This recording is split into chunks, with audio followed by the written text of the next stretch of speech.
My background, most of you, some know, some don't know.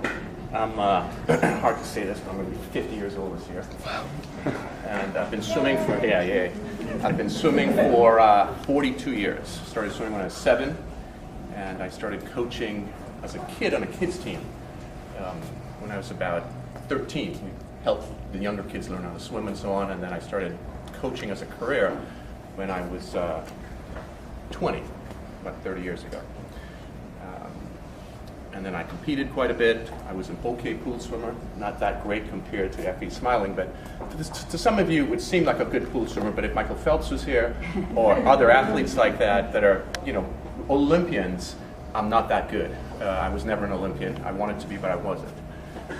So I'm good, but not great. Held a few national records, a few world records and masters and so on. And but my skill set lied in open water swimming. And I've been swimming open water since I was 9. Grew up in the Caribbean, and we swam open water 3 times a week from the time I was 9 years old through 17, 4 months a year. So I had lots and lots of open water exposure. And then in 1983, after I finished college, I started a triathlon club in Los Angeles, the first triathlon club called Team Malibu. And a lot of open water, a lot of coaching, a lot of triathletes. I've been around your space for quite a long time. What you see is what you get. I'm a little direct.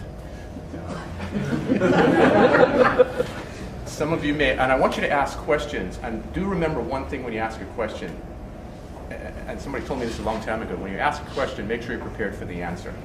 So if you ask a question about somebody, I'm going to give you a professional opinion if you're asking for an opinion, but it may not be the opinion you want to hear. So be careful if you ask that type of question. If somebody says, hey, what do you think about Michael Phelps? I'll give you a professional opinion. But you may ask something about somebody that coaches you, and I'll give you a professional opinion, but it may not be what you want to hear. So be careful how you phrase it, because I'm going to tell you what, from my observations, what I've seen in coaching and on what's available, at least in the triathlon space. So let's get down to what's going to make you a better swimmer. I gave Christine 6 topics, 6 items. So what I'd like you to do, those of us who have notepads, is to just, on your notepads, just write 1 through 6. 1, 2, 3, 4, 5, 6. And I'm going to give you the highlights of each one to start with. Number 2. Number 2? Yeah. Number 2, training. Number 3, technique.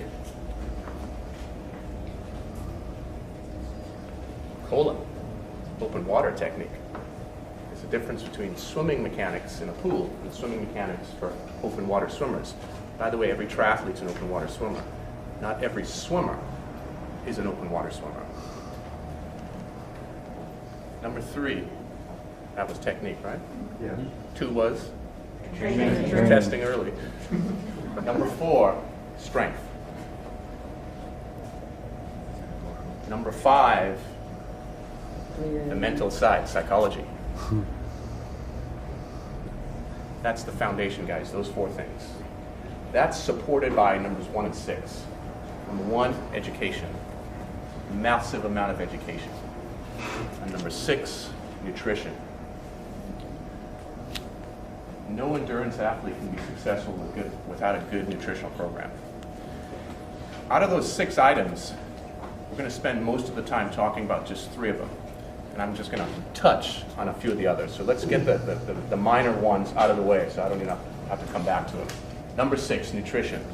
I'm not a nutritionist. There's a good nutritionist in town, a very good, that I've referred probably over 100 people to, from Olympic gold medalists to Joe and Jenny civilians. His name is Phil Guglia. Does an outstanding job. If you want your nutrition honed in, make an appointment to see Phil. He's not cheap, but he's worth every penny. Does he work with vegans and vegetarians? Works with everybody and everything. He's got a PhD. Been doing this for 27 years. Smart guy. Good stuff. Excuse me, what's his name? Phil, Goglia. It's out of Santa Monica, somewhere close to Santa Monica Airport. That crosses nutrition off the list. That's the extent of it. let's go to, let's start with education. The main reason you're here is actually for education and to learn how to swim better and what to do in your training that's going to make you a better athlete, a better swimmer for your triathlon races. Here's what's happened in the triathlon space, and I have a lens that goes back 30 years because it's when I got involved and started coaching. My first coaching was actually to a couple of guys that went to Kona, and I went with them in the mid-'80s. What happened in the sport, at least from a swimming perspective, was not too many coaches were involved. And most athletes were self-coached, and then over the years, coaches got involved, general triathlon coaches, and then the sport went into a boom phase after 2000. And in 2000, do we know why? 2000, anybody? Olympics? Olympics, exactly. In the year 2000, triathlon was introduced into Olympics, and the Olympic movement has an interesting way of putting a tacit endorsement on the quality of any product.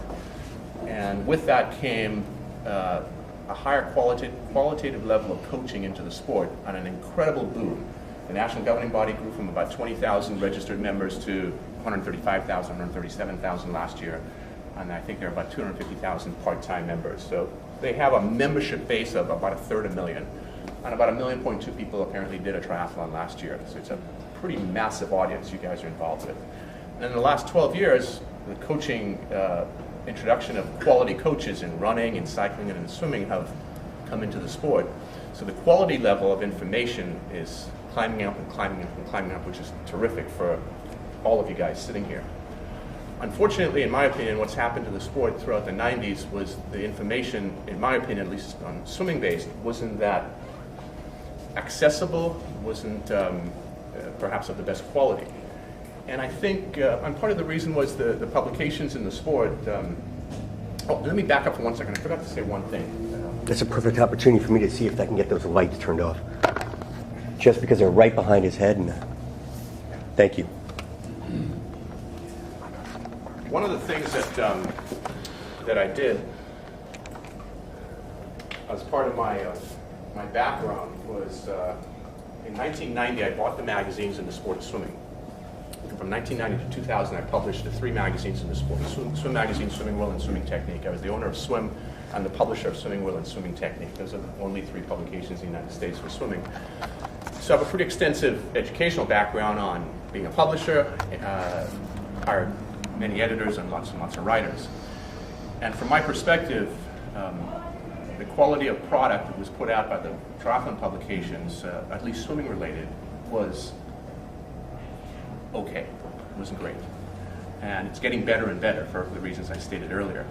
So that's good for you and for now, but there's still a lot of information from the 90s that's permeated the space that, from a qualitative standpoint, in my opinion, is needs improving. So it's important that you get good information and listen to the right people, I think, regarding swimming.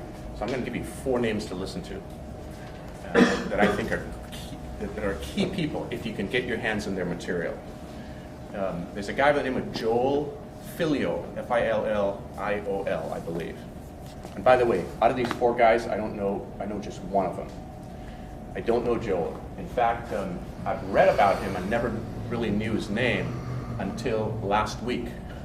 But I've read things he's written. And by the way, I read hundreds of blogs because I'm always looking for guys like Joel.